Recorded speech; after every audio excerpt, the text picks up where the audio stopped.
From this view, it might not look like much has changed.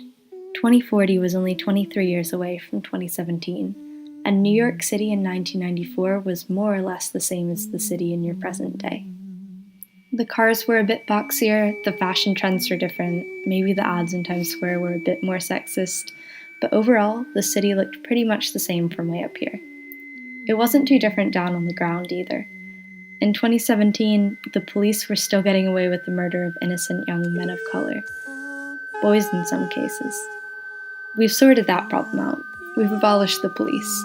But something else that's changed is the extent to which social media has become entangled with everyday life. You may be shocked to hear that, considering how often people liked to complain that our society was attached to our phones in 2017.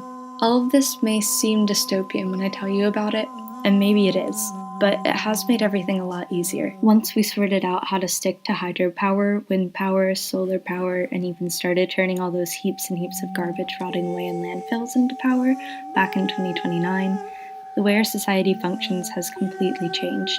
We were down to the last 3 polar bears in 2027, and I think that finally gave scientists, and more importantly the governments that funded their research, the final push they needed to focus on our planet. All of that clean energy powers the machines that do the work that we used to do. There's no need for human labor anymore, so all we have to focus on is enjoying ourselves. But don't worry, we've made sure the machines are very much not sentient. We've luckily learned enough from sci-fi plotlines to avoid that whole mess. And there's no need for money anymore, since nature powers the machines and the machines make everything we need. You just tell a device in your home what you need, it puts your order in, and in a few days, it's yours. And we've got plenty of food now that everyone has switched to plant-based diets. Trust me, the people in power weren't too happy about that, the veganism or the collapse of capitalism. But anyway, back to today's social media. The whole world is basically like one big TripAdvisor, or Tinder, depending on what aspect of the world we're talking about. It's kinda like that Black Mirror episode, remember this one? The really, really stressful one where everyone rates everyone and you have to act how people want you to act and no one is really themselves. Okay, luckily we're not rating humans how they do in that episode. Not exactly how they do. We see nice little checklists and percentages calculated based on our common interests and political views and all of that.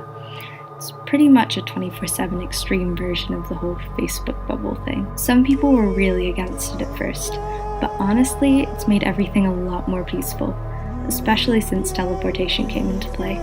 That's the Tinder side of things. It's really incredible. You just sit on your phone. Well, I'll show you what it would look like on an iPhone. It's all in our brains now. Anyway, teleportation. So you just swipe through locations when you're bored. Instead of swiping through other bored people you'll probably never talk to. Swipe left and you basically let the app know you're not super interested in places like that. Swipe right and it knows you're more interested in places like that. You can also choose to completely block a place from popping up ever again, or bookmark it for later if you're not in the mood right now, but you know you'd want to go someday. But best of all, if you want to go there, you just think it, and boom, you're in Bermuda.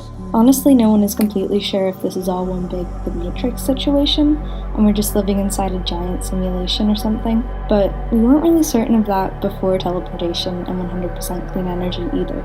And I'll definitely take this peaceful simulation over the real world anyway, if it does turn out to be the case. The teleportation thing has made it a lot easier to find people you really click with too. Even just being a cisgender lesbian before all this, I made every single one of my closest friends online. The odds of finding other LGBT people with the same interests as you and personality and the same exact politics as you are pretty slim in real life. But online it's pretty easy to find people that are exactly like you, especially now that the chips in our brains automatically translate any language into our own. And once you find them, you can all agree on a location and meet up wherever, whenever. It's like the LGBT space I've always dreamed of, but definitely never had. Every space was the same before. Bars or clubs with really loud music, pretty decent lighting usually, to be honest.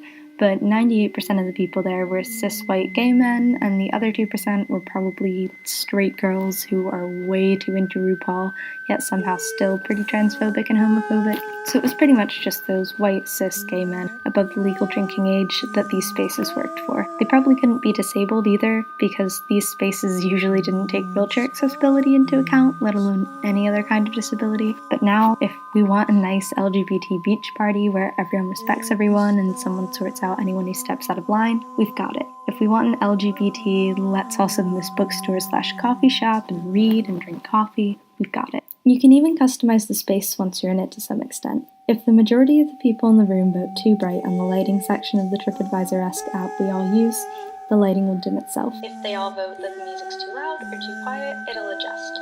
Is the seating too uncomfy? Is it not private enough? You want boots? You got them. You know what? I'm starting to become pretty convinced that it is all a big computer simulation. I guess now that I think about it, wooden chairs couldn't transform into big, comfy beanbag chairs over the course of a week before, could they? So maybe this is the future the government has made up for us, and we're all in some weird hibernation chambers. I doubt they would make everyone vegan though, so maybe we're all dreaming up our own ideal worlds, or maybe I'm dead and this is just the heaven my brain has thought up. Although I'd definitely be able to fly if that were the case. I'm not really sure what's less believable though, humans flying or the fall of capitalism.